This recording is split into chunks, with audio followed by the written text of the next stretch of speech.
Los motores gemelos de la 10 Thunderbolt II permanecieron en silencio en la pista de la base aérea de Davis Mountain. Su enorme cañón GAU-8 apuntaba hacia el cielo como una advertencia para cualquiera que se atreviera a desafiar a las fuerzas terrestres estadounidenses. La capitana Lisa Rodríguez se encontraba a 50 pies de distancia, con su traje de vuelo perfectamente planchado y la bolsa del casco agarrada en sus manos enguantadas, observando cómo otro piloto subía a la cabina para cuya ocupación había pasado 18 meses de entrenamiento. El rechazo había llegado esa mañana con la brutalidad casual que a veces ejercía la burocracia militar contra aquellos que consideraban no aptos para misiones de élite. Demasiado inexpertos, dijeron, demasiado pequeños para soportar el retroceso del avión.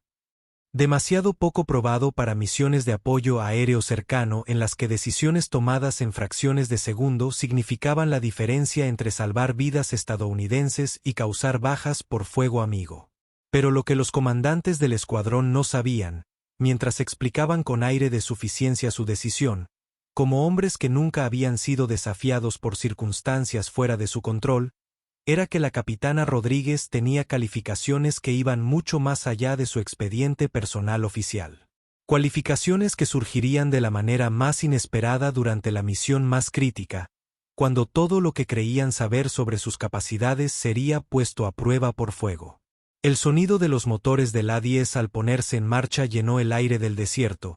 y la mandíbula de Rodríguez se tensó mientras observaba a alguien más prepararse para volar una misión que ella sabía con absoluta certeza que podía ejecutar mejor que cualquier otra persona en la base. En menos de 6 horas, esa certeza sería puesta a prueba definitivamente. Bienvenido a Veterans Voice, donde compartimos historias de coraje, determinación y los momentos en que aquellos que fueron descartados demuestran que la excelencia no se puede medir con estándares convencionales y que a veces los guerreros más capaces se encuentran en los lugares más inesperados. ¿Desde qué ciudad del mundo estás viendo este video hoy? Nos encanta conectarnos con nuestra comunidad global de espectadores que entienden que la verdadera capacidad a menudo pasa desapercibida. El potencial existe en formas que los métodos de evaluación tradicionales podrían pasar por alto. Y ese coraje se demuestra no solo en el combate, sino en la voluntad de demostrar lo que vales cuando otros ya han decidido que no eres lo suficientemente bueno.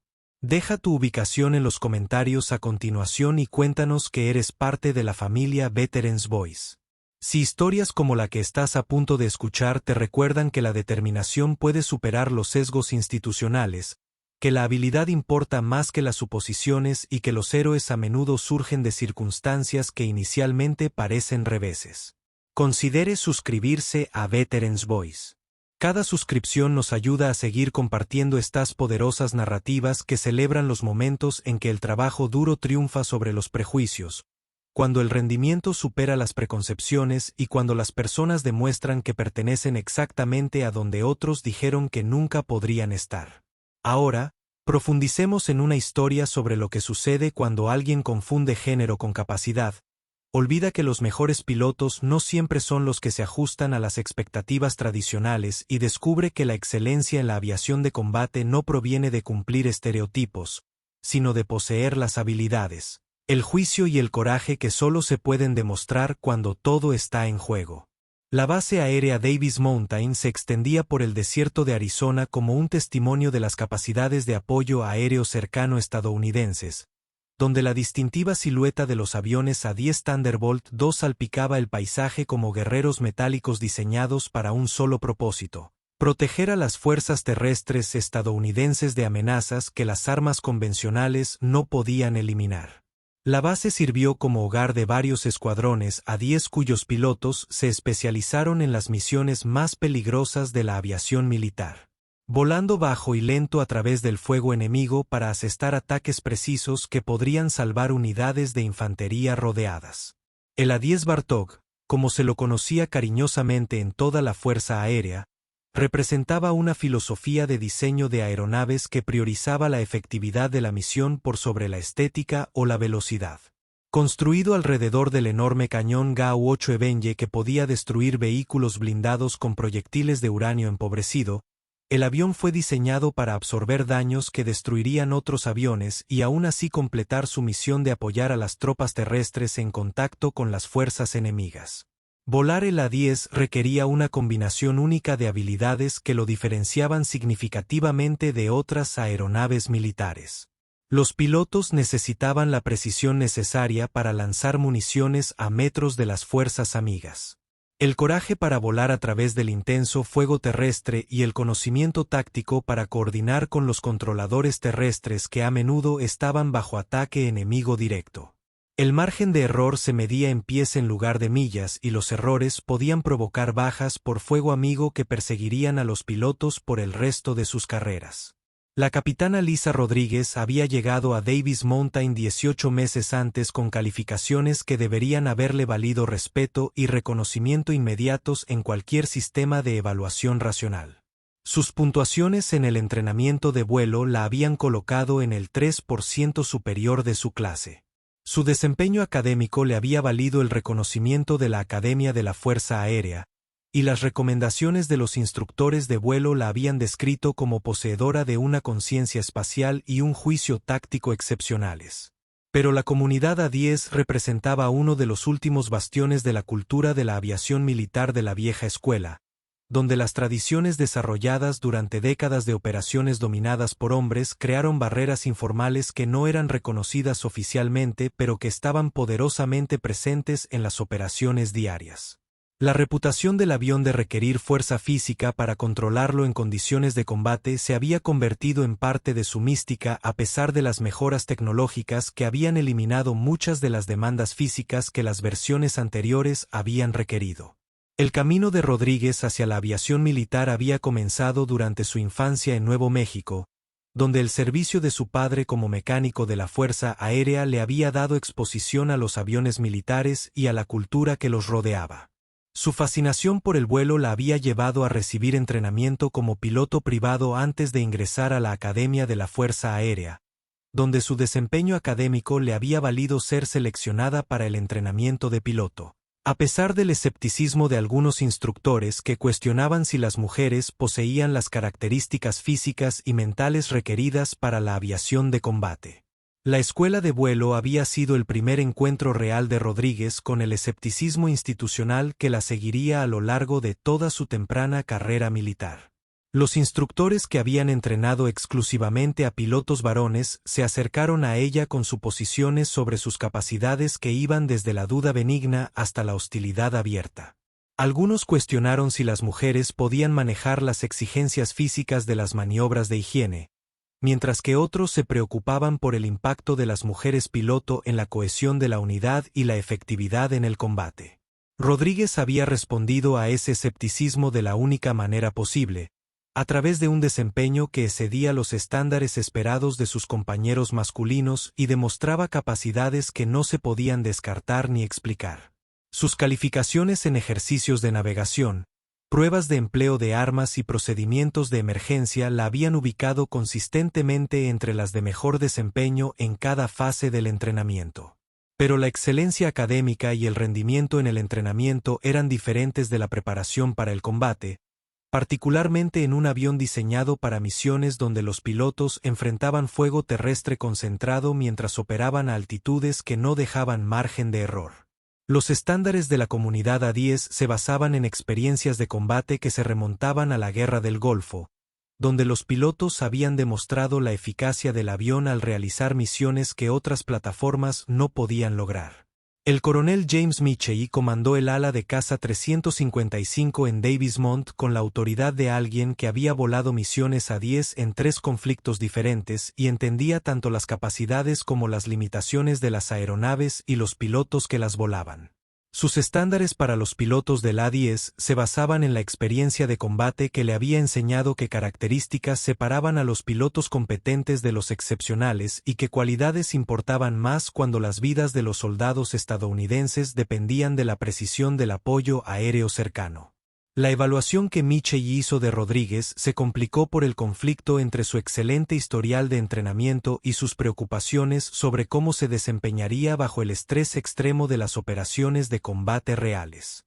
Sus conocimientos técnicos eran amplios. Sus habilidades de vuelo eran excelentes y su dedicación era incuestionable. Pero la misión A10 requería cualidades que no podían medirse a través de los métodos de evaluación convencionales. La decisión de negar la asignación de Rodríguez a las operaciones A10 se tomó después de una extensa consulta con los comandantes de escuadrón que compartían las preocupaciones de Michei sobre la preparación para el combate y la efectividad de la misión. La justificación oficial se centró en su falta de experiencia en combate y en la necesidad de que los pilotos del A10 demuestren un rendimiento comprobado bajo fuego antes de ser asignados a unidades operativas. Pero las preocupaciones no oficiales que influyeron en la decisión reflejaron sesgos institucionales más profundos sobre las mujeres en roles de combate,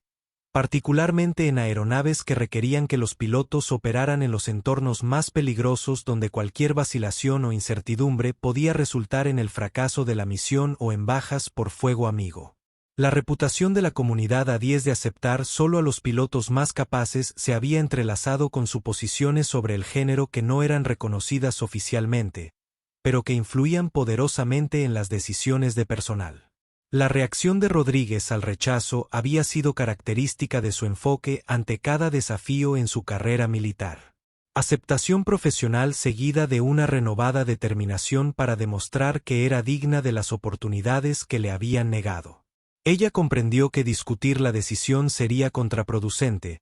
pero también sabía que sus calificaciones y capacidades estaban siendo juzgadas por estándares que tenían más que ver con suposiciones que con requisitos de desempeño reales. La asignación que recibió en lugar de las operaciones del A10 fue al escuadrón de entrenamiento de la base,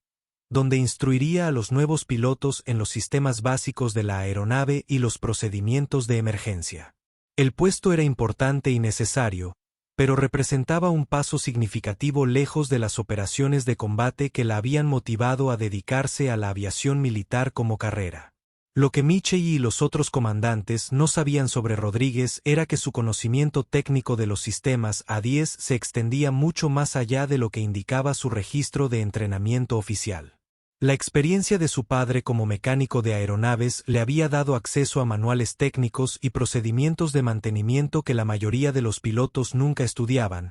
lo que le proporcionó una profunda comprensión de las capacidades y limitaciones de las aeronaves que resultaría invaluable en condiciones de emergencia. Además, la formación académica de Rodríguez incluía estudios avanzados en balística y ataque a objetivos que la habían preparado para el empleo de armas de precisión que requerían las misiones A10. Su comprensión de cómo actuaban diferentes municiones contra distintos objetivos, combinada con su conocimiento de los procedimientos de empleo táctico, le habían proporcionado una experiencia teórica que superaba a muchos pilotos con experiencia real en combate. La combinación de un conocimiento técnico excepcional, una capacidad de vuelo demostrada y la determinación de demostrar su valía habían creado en Rodríguez una piloto cuyas capacidades eran perfectamente adecuadas para las operaciones de la A10,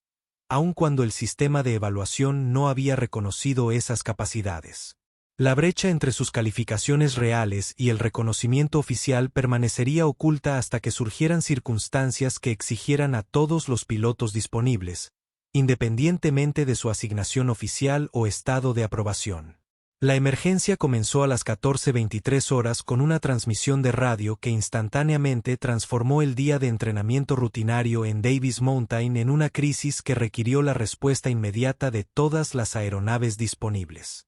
Una unidad de operaciones especiales que estaba realizando ejercicios de entrenamiento en el campo de tiro Goldwater fue objeto de un ataque simulado que de repente se volvió real cuando munición real comenzó a impactar sus posiciones por parte de fuerzas hostiles no identificadas. El informe de la situación pintó un panorama de personal estadounidense acorralado por disparos precisos de francotiradores desde posiciones elevadas que ofrecían ocultamiento y campos de fuego superpuestos. El equipo de operaciones especiales incluía tanto personal en servicio activo como contratistas civiles de alto valor cuya experiencia era esencial para los programas clasificados en curso, lo que hacía de su rescate inmediato una prioridad que trascendía los protocolos de entrenamiento normales. La respuesta del coronel Michei fue inmediata y completa.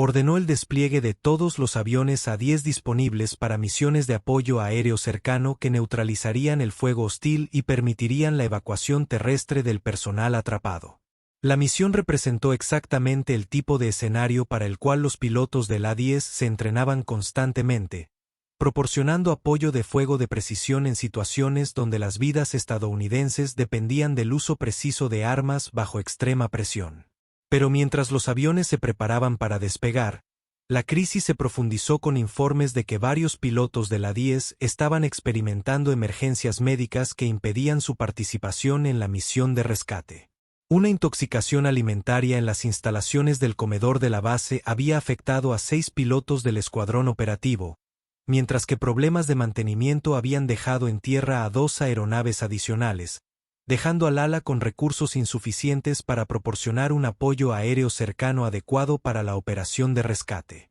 La escasez de pilotos disponibles creó un problema táctico que amenazó el éxito de la misión de rescate y potencialmente las vidas del personal atrapado. Cada A-10 que no podía lanzarse significaba menos apoyo de fuego para la operación de rescate y un mayor riesgo tanto para las fuerzas terrestres que realizaban la evacuación como para el personal de operaciones especiales atrapado que dependía del apoyo aéreo para sobrevivir.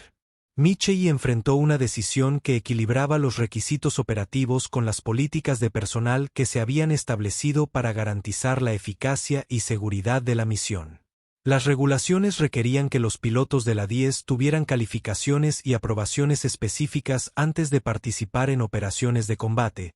pero la emergencia actual demandaba una acción inmediata que podría no dar tiempo para los requisitos de procedimiento normales. Rodríguez estaba en la sala de información del escuadrón cuando la noticia de la emergencia llegó a la unidad de entrenamiento, y su reacción inmediata fue ofrecerse como voluntaria para la misión. A pesar de su estatus de asignación oficial, su conocimiento de los sistemas y capacidades del A-10 se había mantenido a través del estudio constante y entrenamiento de simulación, manteniéndola actualizada en procedimientos y tácticas, incluso aunque no había sido aprobada para misiones operativas. Su solicitud de participar en la misión de rescate fue inicialmente rechazada por el liderazgo del escuadrón, quien le recordó que los pilotos de entrenamiento no estaban autorizados para operaciones de combate y que la misión requería experiencia y calificaciones que ella no había demostrado oficialmente. La respuesta fue entregada con el tipo de finalidad burocrática que sugería que el asunto estaba cerrado a mayor discusión.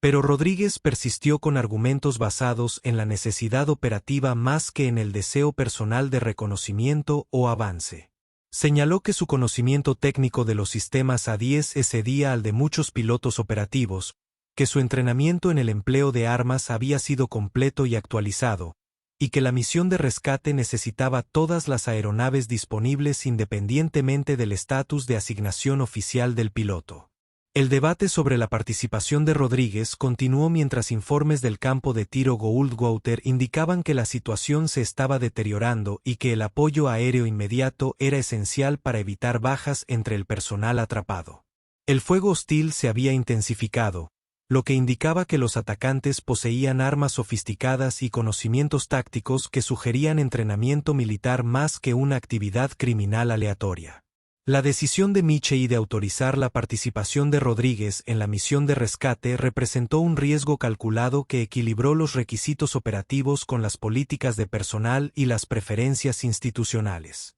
Su cualificación técnica era incuestionable. Su capacidad de vuelo había sido demostrada mediante evaluaciones de entrenamiento y la urgencia de la misión justificaba apartarse de los procedimientos normales de aprobación. La instrucción para la misión de rescate se llevó a cabo con la eficiencia y precisión que caracterizaron las operaciones militares en las que las vidas dependían de una ejecución y coordinación impecables. Rodríguez participó como miembro igual del vuelo, recibiendo la misma información táctica y asignaciones de misión que los otros pilotos. A pesar de su estatus oficial como instructora de entrenamiento más que como aviadora operativa, su papel asignado en la misión era proporcionar vigilancia y apoyo de fuego de respaldo mientras la aeronave principal atacaba las posiciones hostiles. Pero Rodríguez entendió que las situaciones de combate eran fluidas y que sus responsabilidades reales podían cambiar en función de circunstancias que no se podían predecir ni planificar de antemano.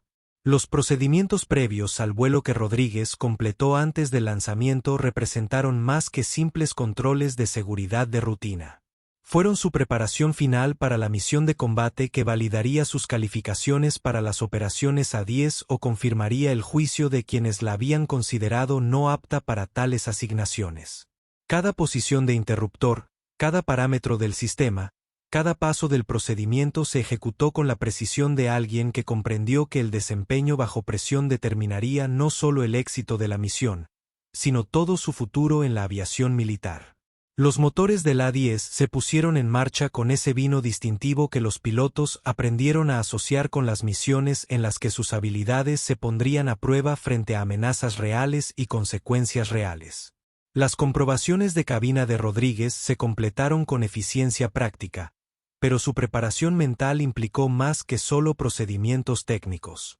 Se estaba preparando para demostrar que era digna de la confianza que Michie había depositado en ella al autorizar su participación en la misión. El despegue desde Davis Montón se realizó en formación con Rodríguez manteniendo una posición precisa en relación con las otras aeronaves mientras manejaba los complejos sistemas que serían necesarios para un ataque efectivo al objetivo. Sus comunicaciones por radio eran profesionales y concisas, demostrando la compostura que separaba a los pilotos competentes de los excepcionales bajo presión. A medida que el vuelo se acercaba al campo de tiro Gould-Gouter, el tráfico de radio de los controladores de tierra pintaba un panorama cada vez más urgente de la situación táctica. El personal de operaciones especiales atrapado todavía estaba bajo fuego. Sus municiones se estaban agotando y las fuerzas hostiles parecían estar maniobrando para cortar posibles rutas de escape que pudieran usarse para la evacuación terrestre. El ataque inicial realizado por el piloto líder de la 10 reveló la complejidad de la situación táctica y la precisión que se requeriría para neutralizar el fuego hostil sin poner en peligro al personal estadounidense atrapado. Las posiciones enemigas estaban ubicadas en líneas de crestas que ofrecían excelentes campos de tiro y al mismo tiempo estaban protegidas por características del terreno que las convertían en blancos difíciles para las armas aire-tierra convencionales. El capitán Johnson, líder del vuelo, realizó su primer paso hacia las presuntas posiciones de los francotiradores, pero no pudo identificar con certeza los objetivos debido al ocultamiento y camuflaje que habían empleado los atacantes. Su renuencia a atacar sin una identificación positiva del objetivo reflejaba los procedimientos adecuados para el apoyo aéreo cercano, pero también significaba que el fuego hostil continuaba acorralando al equipo de operaciones especiales sin alivio. Las solicitudes cada vez más urgentes de los controladores de tierra para apoyo de fuego inmediato crearon presión sobre los pilotos del A-10 para que asumieran riesgos que normalmente serían inaceptables. Pero el deterioro de la situación sobre el terreno exigía una acción agresiva que equilibrara la eficacia de la misión con las consideraciones de seguridad.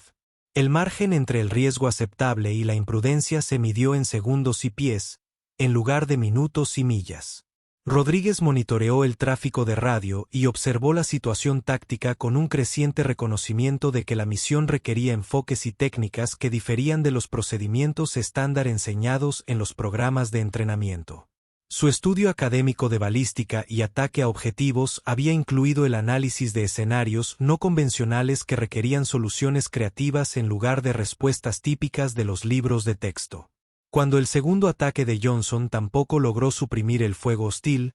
Rodríguez solicitó permiso para intentar un enfoque diferente que utilizaba enmascaramiento del terreno y ángulos de ataque no convencionales para lograr la identificación y el ataque del objetivo. Su propuesta se basó en conocimientos técnicos de las capacidades del A-10 que la mayoría de los pilotos nunca estudiaron y en una comprensión táctica que excedía su nivel de experiencia oficial. La renuencia inicial de Johnson a autorizar el acercamiento de Rodríguez reflejaba tanto su responsabilidad como líder de vuelo como la incertidumbre sobre sus capacidades en condiciones de combate. Pero los constantes informes sobre bajas entre el personal atrapado y el fracaso de las tácticas convencionales para lograr los objetivos de la misión crearon presión para intentar métodos alternativos, independientemente de que su desviación de los procedimientos estándar. El ataque de Rodríguez comenzó con una aproximación que parecía violar los principios básicos del apoyo aéreo cercano,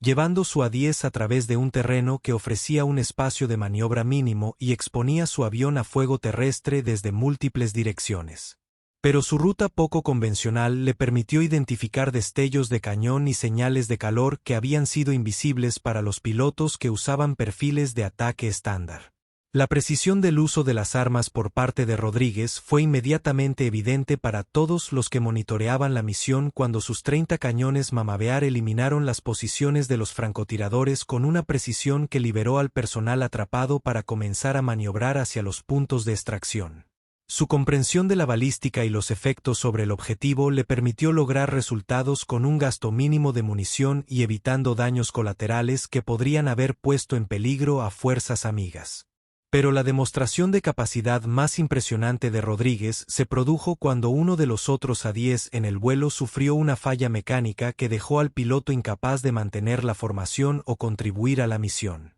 Su respuesta inmediata fue asumir el mando táctico del vuelo y coordinar las aeronaves restantes para proporcionar apoyo de fuego continuo mientras se gestionaba la situación de emergencia que amenazaba con comprometer toda la operación de rescate. La innovación táctica que Rodríguez mostró durante la misión superó todo lo que los escenarios de entrenamiento habían preparado a sus compañeros pilotos para esperar de alguien designado oficialmente como instructor de entrenamiento. Su capacidad para adaptarse a condiciones cambiantes, emplear tácticas no convencionales y mantener la eficacia de la misión bajo presión extrema demostró capacidades que no podían medirse mediante evaluaciones de rutina o ejercicios en tiempos de paz. Los controladores de tierra que habían trabajado con docenas de pilotos de A-10 durante sus carreras informaron que el uso de armas por parte de Rodríguez estaba entre los más precisos y efectivos que habían presenciado. Si bien su coordinación táctica había permitido la evacuación exitosa de personal que de otro modo se habría perdido debido a la acción enemiga,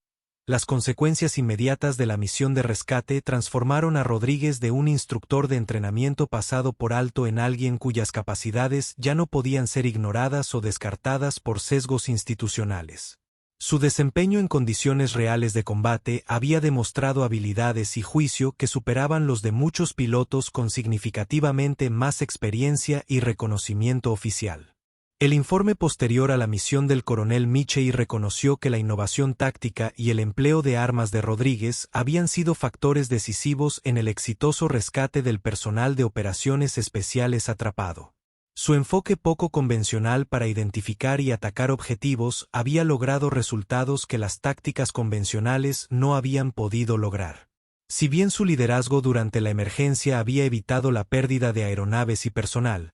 el reconocimiento formal que siguió al desempeño de combate de Rodríguez incluyó la asignación inmediata a tareas operativas del A-10 y recomendaciones para un ascenso acelerado que reflejaran sus capacidades demostradas en lugar de su nivel de experiencia oficial. La misión había proporcionado pruebas irrefutables de que sus calificaciones excedían las suposiciones institucionales sobre su idoneidad para operaciones de combate. Pero quizás más significativo que el reconocimiento oficial fue la transformación de actitud entre sus compañeros pilotos, quienes habían presenciado de primera mano que la excelencia en la aviación militar no estaba determinada por el género o las expectativas tradicionales, sino por las habilidades, el juicio y el coraje que solo podían demostrarse en condiciones reales de combate. La misión de rescate se convirtió en un caso de estudio sobre el empleo de la A-10 que se incorporó a los programas de capacitación de toda la Fuerza Aérea y las innovaciones tácticas de Rodríguez se enseñaron a las nuevas generaciones de pilotos como ejemplos de cómo el pensamiento creativo y el conocimiento técnico podían superar situaciones tácticas aparentemente imposibles.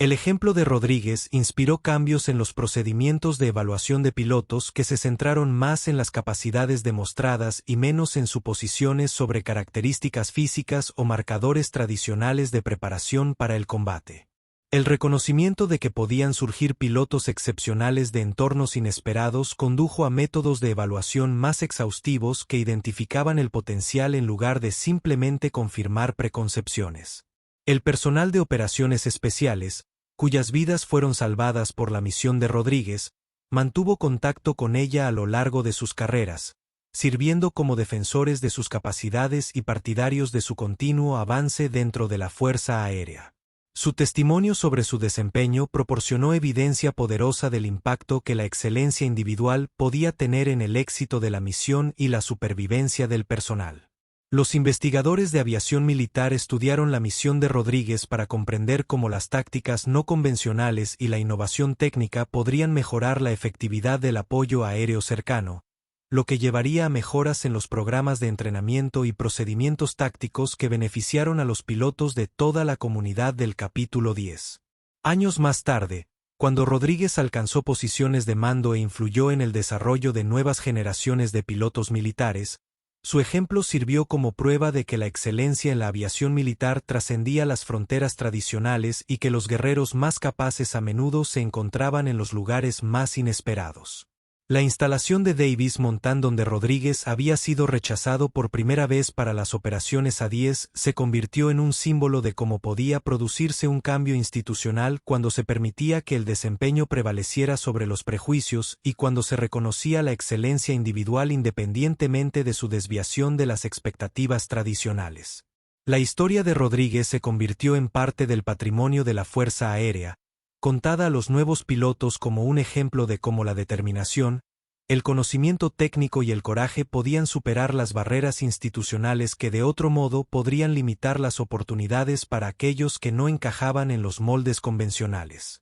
El impacto de la misión de Rodríguez se extendió más allá de la aviación militar para influir en debates más amplios sobre la evaluación de capacidades y la asignación de oportunidades en situaciones donde las vidas dependían del desempeño individual en lugar de suposiciones institucionales sobre quien estaba calificado para desempeñar funciones críticas. La legislación federal inspirada en casos como el de Rodríguez amplió las oportunidades para las mujeres en roles de combate y al mismo tiempo estableció criterios de evaluación basados en el desempeño demostrado en lugar de características físicas o suposiciones tradicionales sobre limitaciones de género en las operaciones militares. El avión A-10 que Rodríguez había volado durante la misión de rescate fue posteriormente dedicado a servir de monumento al principio de que la excelencia militar debe medirse por los resultados y no por preconcepciones, sirviendo como recordatorio de que las cualidades más importantes del personal militar a menudo eran invisibles hasta que se probaban en condiciones reales de combate.